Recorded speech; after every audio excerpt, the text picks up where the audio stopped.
Hello and welcome to another episode of the Brand Couch, this time from Reykjavik in Iceland at the Charge Energy Branding Conference. And I'm here with Rishi from Siegel+Gale. Hi. Hi, nice to meet you. Likewise. Tell me a little bit about what you do and why you're here. Yeah, thank you. So my name's Rishi. I'm the head of strategy for Siegel+Gale in the EMEA region, so that's Europe, Middle East and Africa.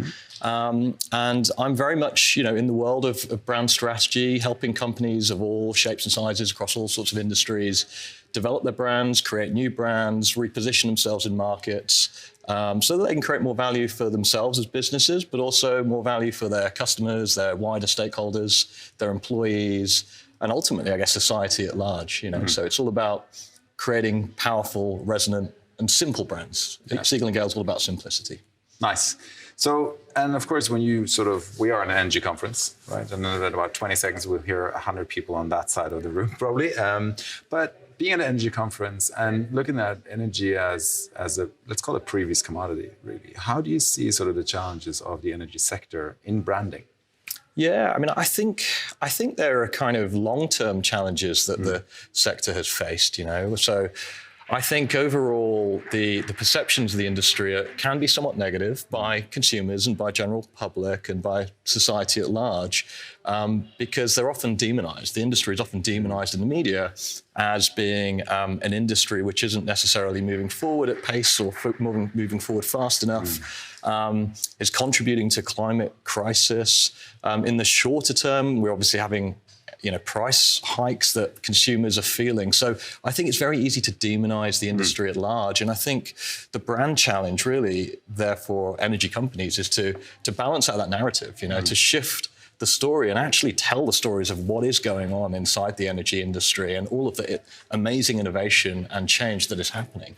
So I do think there are perceptual challenges that exist that need to be countered. And I think that's a lot of what the role of the brand is in the industry. That seems like a large task as well, right?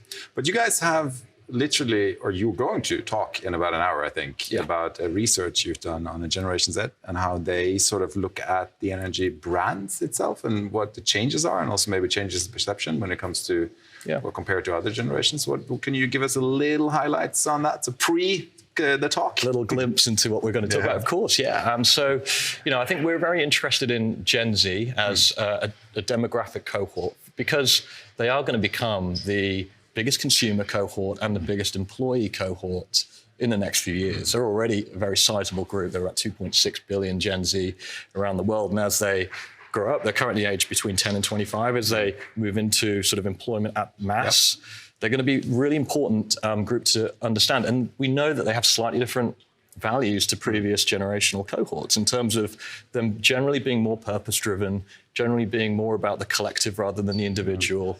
And so these sorts of things start to shape their attitudes, behaviors, and choices, both as consumers and employees. So, that's the reason we're very interested in understanding what does it mean for the energy industry? How can we make sure that we appeal to them as consumers and as future talent and employees? So I guess some of the things that we're finding from that are that, there are some negative perceptions that we have to fight. So if you think about them as talent and future talent, energy isn't necessarily their first choice place they want to apply to work in. Actually, technology is really, really riveting. It's seen as being much more stimulating, as being much more flexible, as offering a better value proposition for employees than, say, the energy industry. So I think that is one thing that we would love to see evolve. And in order to win the war for talent in the future, in order to ensure that we have the best and brightest minds working in energy to solve these incredibly interesting challenges that we're trying to solve, we really need to find a way to entice employees in and tell our story. So that's an employee side. From a consumer side, I think we see there being opportunities to really reframe how people see energy.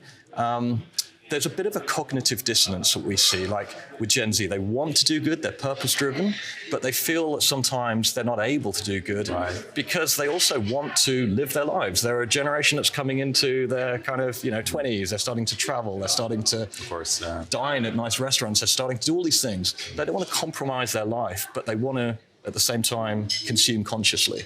So I think it's incumbent also upon the energy industry to find ways to help them reconcile that cognitive dissonance. In a way, and make it easier for them to behave and consume, sensibly. And I think the more we sort of move along, these classic energy companies are becoming technology companies, right? So if you look at innovation, if you look at the way they're doing things.